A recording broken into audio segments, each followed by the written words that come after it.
if operators try to go it their own way, try to grow their own, let's say, player base organically from within their own setup, does that put them at a disadvantage when compared to operators who try and go through affiliates? The advantage of having affiliates is basically have an intermediary that is actually going to provide you valuable data. Your first 15 years in this industry, how you've seen it grow, how you've seen it mature, let's say mature. Next 15 years, what do you see?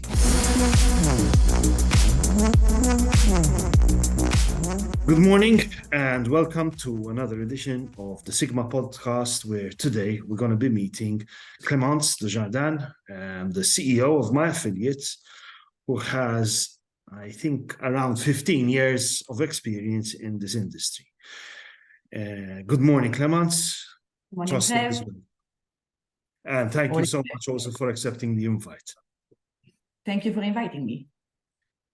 Clemence, 15 years experience in this industry. I think almost all of it in the affiliate sector. I have to confess it's a sector which I am not too familiar with myself. And it's a sector which in certain markets, affiliates have caused me, when I used to work for an operator, caused me more problems than good. So maybe you give us a bit of a background. How has the affiliate sector evolved in these 15 years? Have you seen a process of maturation? Has the industry grown up? Or has it been a race to the bottom? It has been a race to the top, really and truly. 15 years ago, when we started, and probably around the time when you started having problems, we were dealing with, lone individuals that had no experience, no knowledge. Affiliate marketing was pretty new, in the industry, just the same. And people were really learning on the go, okay? And it was really not easy. Now, these affiliates have become, big companies, multinationals that, have bought other affiliates, and they have become professional entities that are, really the part of the full cycle of the iGaming industry. Today, iGaming operators would not be able to survive without affiliates, because they are, for certain companies, their main source of traffic, for others, a bit less than their main source of traffic, but the iGaming industry today would not be able to survive without them. So it has improved. It has improved because, people have learned. It has improved because the industry has grown and has put some standards. So because gaming operators had to get themselves into standards because of legislations and so on and so forth, then affiliates had to follow suit. You've made two important statements, the last one on standards and the one before. The industry cannot survive without affiliates. So if operators try to go it their own way, try to grow their own, let's say, player base organically from within their own setup, does that put them at a disadvantage when compared to operators who try and go through affiliates? Does it come at a cost by using affiliates or no? Well, everything comes with a cost. If you're going to try to grow your audience organically, so as a gaming operator, you still can't really do it organically, right? You're still going to have to. You're going to have to use methods to. Okay.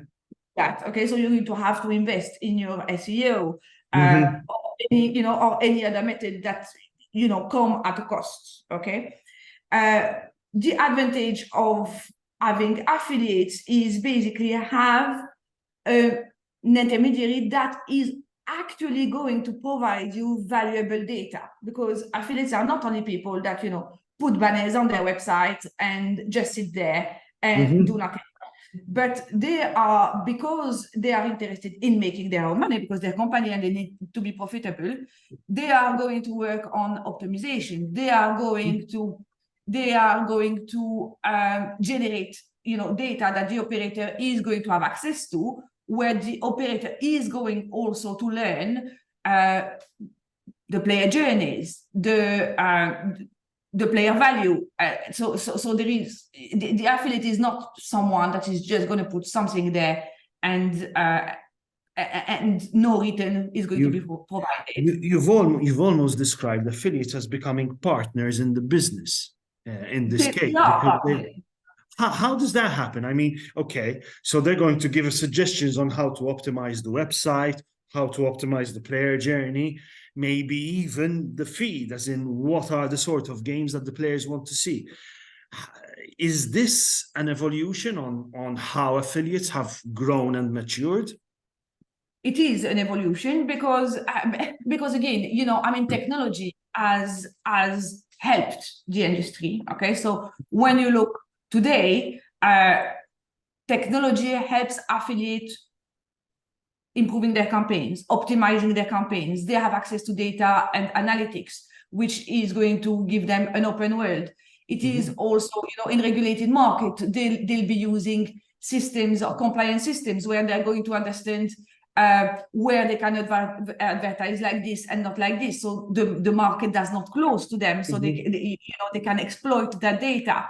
They can, you know, they can use artificial intelligence, you know. So there is so much that can be done. And yes, they have become partners and they have become essential partners in sharing data with the operators for them to grow together. A question on curiosity over here. Have you ever seen any affiliates who eventually have learned so much about the actual operation and running of a website that they decide to venture themselves and become operators themselves? Have you seen this happen, Clemence? I have seen this happen. I mean, are they success stories? There are success stories. I don't think, you know, I mean, I'm not going to share names or whatever, but we have seen a very, very early affiliates that have becoming very successful operators. Okay. Particularly on the Swedish market. So, you know, I actually know one Maltese in particular who was an affiliate and he grew a very successful business, which was eventually bought out, and kudos to him because he had done a really, really good job. Now, I think you know who I'm referring to. You've given me many points because we planned this podcast. We're already completely off track, right? From your initial intervention, I've already got another 4 or 5 questions. So you've spoken a lot about data, a lot, and data helps drive also the growth. It helps drive the development. It helps drive the innovation.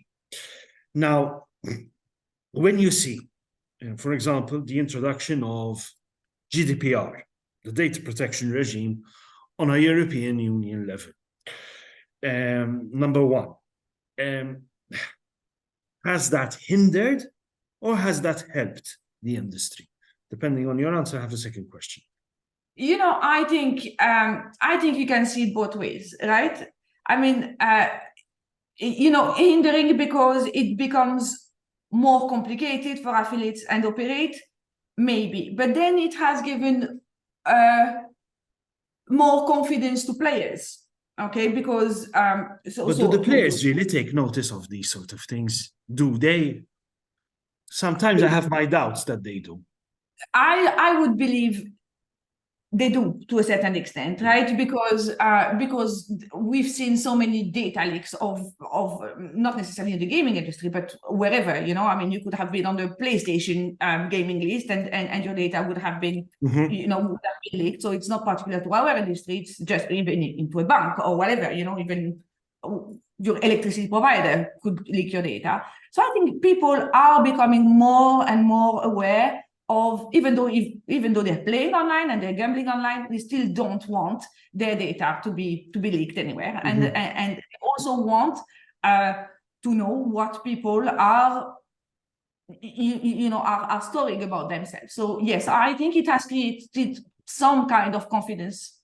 Okay, it to that extent it has created that, but we live, we work, we operate in the internet.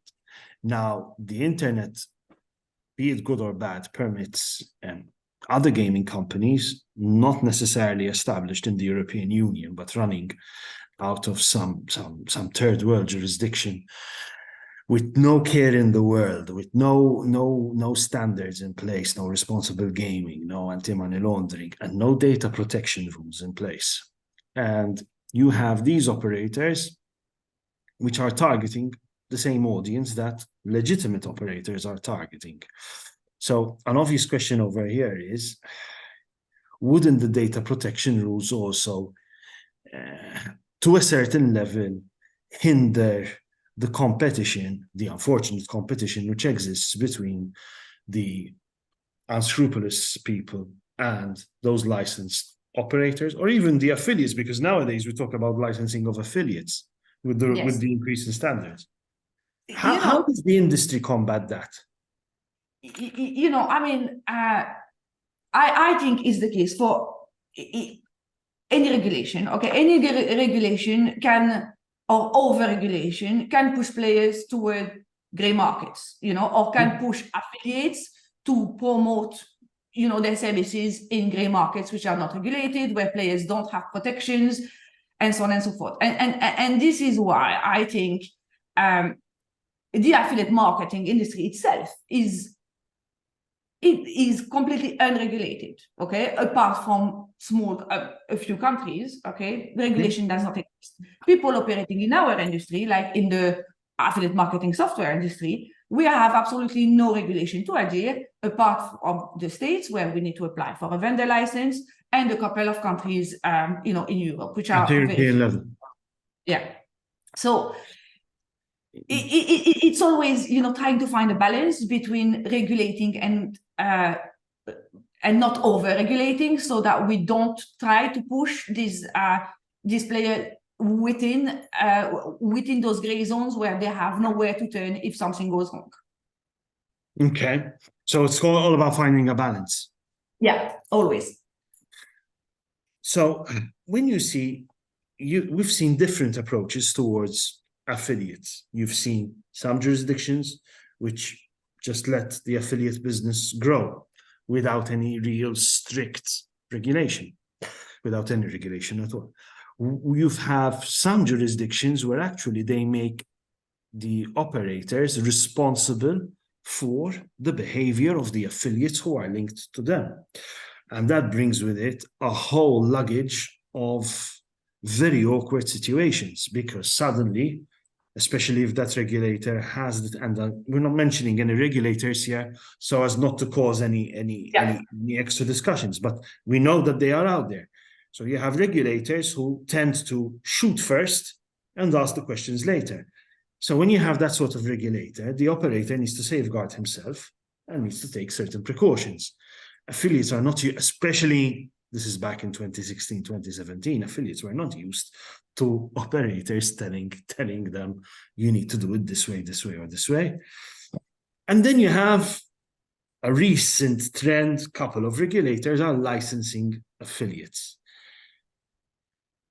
I am one of those who believes that each country has its own realities, so you regulate according to your own reality. What works in country A might not work in country B. What works in Europe might not necessarily work in the States, because we also have that reality nowadays. Yeah. But how do you get the balance? What's the sweet spot in order to ensure that everyone grows at the same time, and keeping in mind, well, not growing at the same time, but having the conditions to grow, keeping in mind that you have external forces always trying to infiltrate? Well, I think this is always going to be a problem, right? I mean, if you look at the cost of licensing, so let's take an operator, an operator, a very big operator is going to take the initiative of, let's say, going into the US, even though it's costly, okay? Because, there is growth opportunity, but they have the funds and they can invest in that. A smaller operator will not even take the risk, okay? And I think this is unfortunately the same for affiliates. The big affiliates are going to be able to invest into those jurisdictions or into tools that are going to help them to make sure that they are compliant with advertisement, with player protection, with responsible gambling and whatever. And some smaller affiliates are going to be, again, pushed into going into the gray markets because they can't afford it, you know, and unfortunately, this is the law of the jungle, and it's the law of I like that law of the jungle. Yes, and it's the law of you know, survival of the fittest. Absolutely, of the biggest Or business of the against best bottom line in this case. yeah. Okay. But your personal opinion of the three models, which my one would you go opinion- for? So, you know, my personal opinion is let's get a balanced approach. But again, a balanced approach is something that then become unfair on the smaller affiliates, okay? And the one that just start and needs to make, you know, I mean, try to develop and how they work. Then, you know, it's not necessarily the best approach because again, I mean, when we have a balanced approach where we give too much responsibility to the affiliate, that means that we're pushing affiliates that don't want or can't to go in the gray markets. But can we avoid this? I don't think we can avoid it, really and truly, because it will always be the case that, you know, people feel more comfortable operating in the dark than in the light, you know. So then there are business and personal choices. I understand. Okay. In your life, so I'd like to just briefly touch on SEO. How important or less important has SEO become today compared in the past? Well, it was always important, but of course, it has become more important. It has become more and more important because of the competition and you know and the Google algorithm and what's not. Okay, so it has evolved as internet has evolved and as the market has grown and has you know. More providers have come in, more affiliates have come in, so it is becoming more important and more competitive every day. Okay. And you mentioned the Google algorithm, and every now and again you need a news story that Google changed something, and all of a sudden the SEO has just gone the other way around. I am more on the legal and compliance side, so on the tech side, I try to learn and understand more. How can a change in the algorithm lead to such a drastic change in result? If you don't mind me asking. Well, I'm not an expert. I'm not an expert, and I think here we need an expert in SEO. Okay, because we'll eventually have one on the podcast as well. But I'm trying to understand as well because I don't necessarily understand. Pardon? It's a bit, to me, it sounds weird, but maybe to people who are doing this day in, day out, it's something normal and something they have to deal with. It has become normality. It has become something that people have to deal with. Now, as why does it messes up things this way? I really have no idea. Okay. I don't have an answer to that. Okay. So coming back to affiliates, and you mentioned even the use of AI. How has AI gotten into the field of affiliation? Well, you know, I mean, AI tools can actually analyze player data, okay, to identify the trends and also create personal marketing strategies. So I haven't seen a lot coming in, but of course, by doing this, if affiliates start using AI, they'll be able to engage to specific audience through various content. So using AI to analyze the data and then using AI to personalize the content and target and target players or potential players differently. Okay, all right. So the field of AI in affiliation is still something which is growing.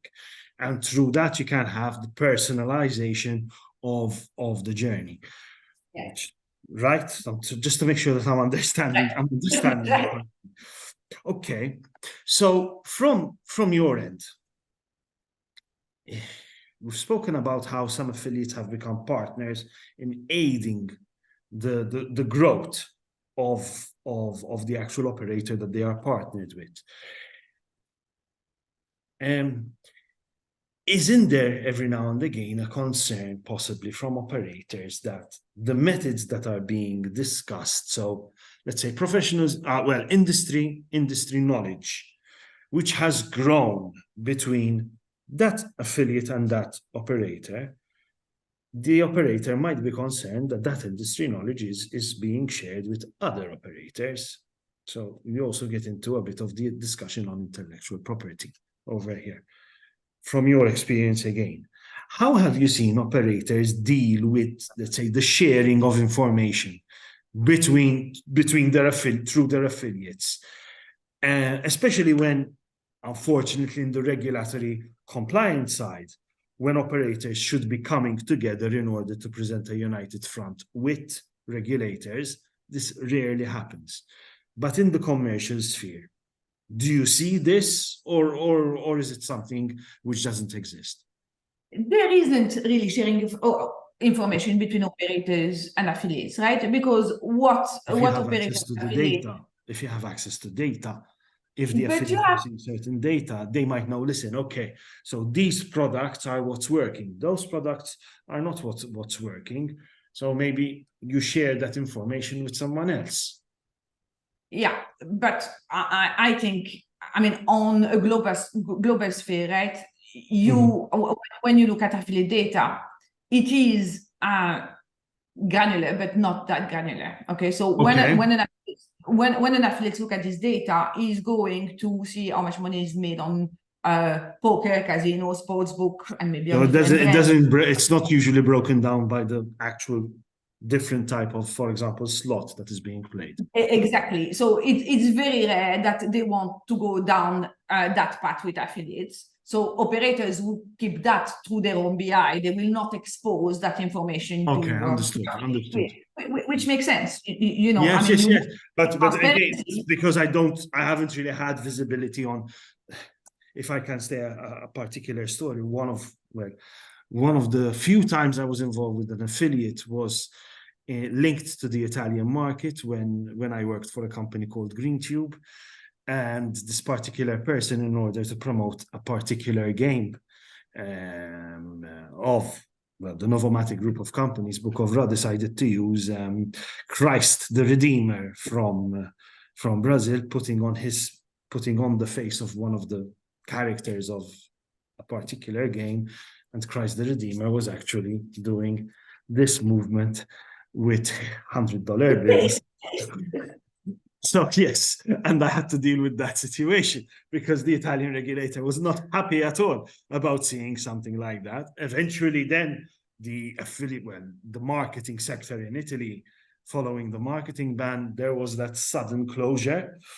Although nowadays there are still, let's call them loopholes, by using news websites in order to promote your brand. And you see these news websites being on the stadium advertising at the side of the pitch during football games of the Serie A and the Serie B. But maybe you have a particular story, any affiliate who decided to ruin your day or week, in my case. Well, we don't really deal with affiliates. I say I have many operators that sometimes ruin my day, but that's... Any horror stories? That's other stories for other days. No, okay. I don't think there are horror stories. I think, I mean, the industry has grown, but we did go through stories where we had operators wanting to create particular deals for affiliates where we had to say, oh, this is not ethical. We're not going down that line because if anyone realizes, our image is going to be damaged as well. So there were times where I had to step up and say, listen, yes, the system can do it, but it is not ethical and we are not going to allow that to happen. Okay. So it is changing, but there are occasions where we have to stand up and say, no, that is not right. Even though we get our money from the operator, we get paid from the operator, but we need to draw our own lines and our own limits because affiliate marketing is an industry I respect a lot, and I respect both operators and affiliates. And I think affiliates have given so much to this industry that there is a time where, one needs to stand up and also take their side because, you read forums and you see that the main problem between affiliates and operators is trust, okay? And very often it's trust because, it's data-based, because it's based on exchange of data between the operators and affiliate tracking software, where sometimes the data is not loaded, where sometimes there are changes, and there isn't complete transparency. So I think it's important for people like us, like my affiliates and our competitions, to sometimes stand up and say, listen, if no one is going to put a standard, we need to put our own standard. And so I saw this a bit more. Do you manage to find collaboration with your competitors in this particular field in order to ensure that at least there is a form of common standard or an ethical standard, as you mentioned earlier? Well, not really. And it's not because, and I'm not trying to say, other affiliate marketing software would not want to collaborate. But I think, sometimes it's hard to do it of your own will. Sometimes you need to be pushed by someone, up there telling you, listen, now we're going to start watching what you're doing, and you need to put standards, Unfortunately, when let's say standards regulation is driven top down, you end up with a result which actually makes no one happy at all. Absolutely. That is why I mentioned and stressed on the need that it should be operators who work between themselves and looking to set up common standards, or arguing in favor of, for example, a harmonized approach to at least technical standards.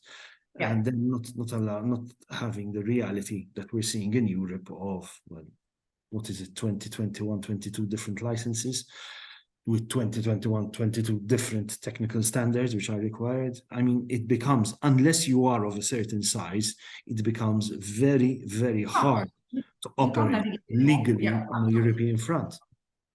Absolutely. And the margins sometimes just don't make sense. Clemence, we only have 4 minutes left. Maybe crystal ball. Your first 15 years in this industry, how you've seen it grow, how you've seen it mature. Let's say mature. Next 15 years, what do you see? It's hard to say. I mean, it changed so quickly, and I think, as we were saying before, introduction of artificial intelligence, we've seen live streaming and video content, but that's, all of a sudden Twitch started cutting it off for operators. We have influencers marketing that, now in some countries it is also changing. If you look at France and influence marketing, the government stepped up and said, you have to stop, making people thinking that this is, you're speaking of your own will and you're being paid for that. So it's very, very, very hard to predict what's going to happen. I mean, next 15 years are going to be very exciting, I think. There will be step backs where people are going to really need to think of what they're doing. Because really and truly what we can see and what we know is that player protection, is going to become at the top of everyone's agenda. So people need to be creative. They also need to be empathic and understand why it's happening, and probably do things better. And doing things better is always, a step then forward. So I'm looking forward to the next 15 years if I survive them. Clem, thank you so much for joining us. It was a pleasure hosting you, and hopefully we'll meet up again in the near future. Thank you so much. Thanks, Trevor. And before I forget, to all the viewers of SiGMA World and our podcast, please don't forget to like and subscribe to our videos. Thank you once again. Take care.